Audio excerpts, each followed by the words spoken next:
Heru Utomo adalah sarjana lulusan Universitas Muhammadiyah Surakarta.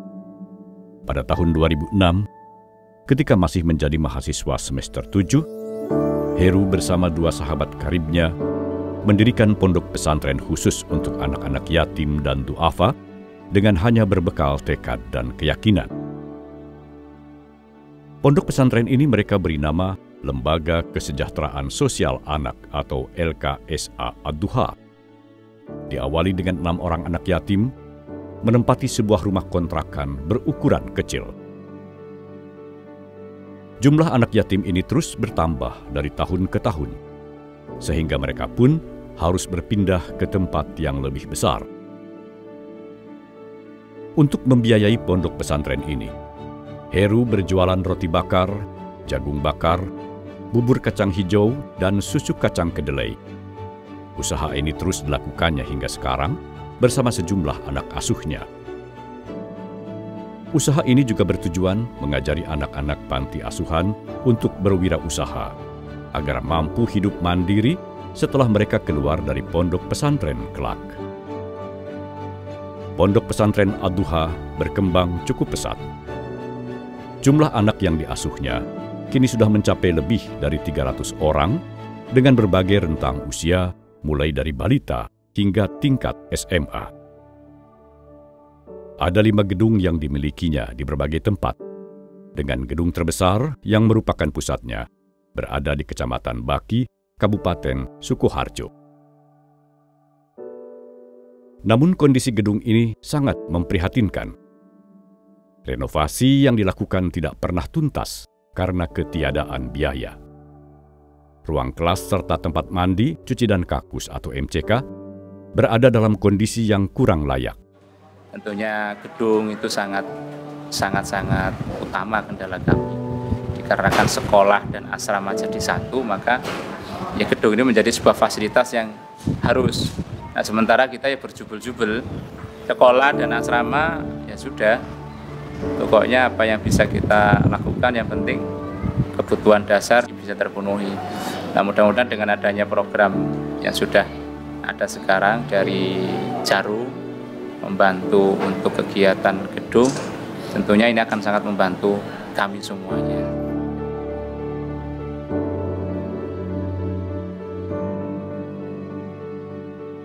Kondisi bangunan yang kurang layak juga terlihat di Panti Asuhan Seribu Pulau. Hampir semua bagian bangunan serta fasilitas di panti asuhan ini berada dalam kondisi rusak parah.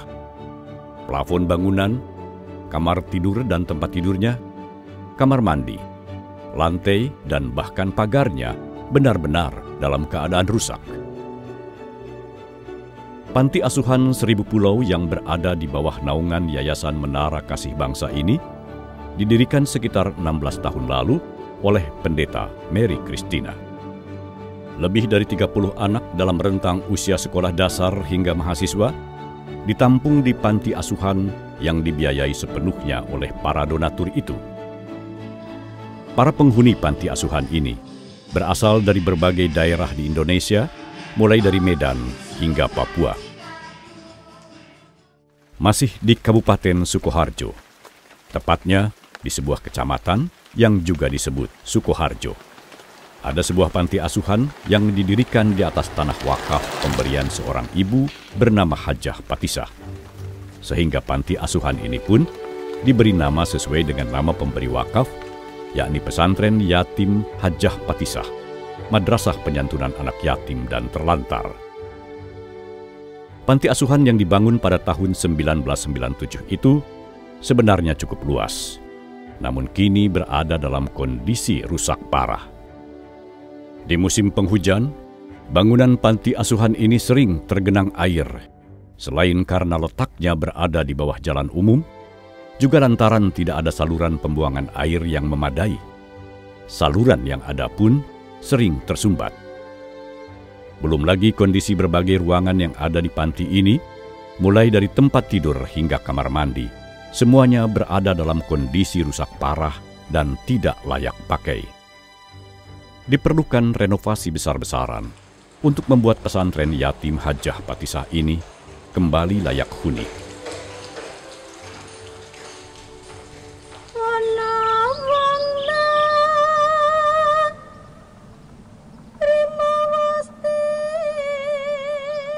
Desa Banaran, Kecamatan Sambung Macan, Kabupaten Sragen, Jawa Tengah. Di desa ini terdapat pondok pesantren khusus untuk memperdalam ilmu-ilmu Al-Quran, yakni Pondok Pesantren Putra-Putri Yambu'ul Quran. Pondok pesantren ini didirikan oleh Kiai Imam Nahrawi, seorang ulama asal Demak, Jawa Tengah. Pondok pesantren yang berdiri sejak tahun 1992 itu kini dihuni oleh sekitar 25 santri putra dan putri. Sejak didirikan hingga sekarang, sudah banyak lulusan pesantren ini yang mendirikan berbagai pondok pesantren di daerah-daerah lainnya. Namun pondok pesantren yang sudah banyak mencetak para ulama ahli Al-Quran ini sekarang berada dalam kondisi memprihatinkan. Berbagai sarana dan prasarana di pondok pesantren Yambu'ul Quran berada dalam kondisi rusak berat dan sudah tidak layak pakai.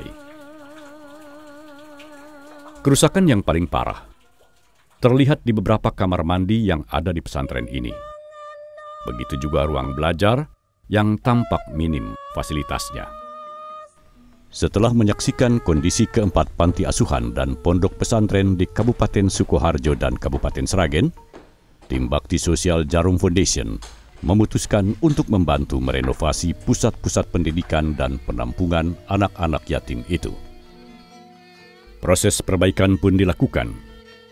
Ada yang harus direnovasi secara besar-besaran. Ada pula yang direnovasi dalam skala sedang dan ringan.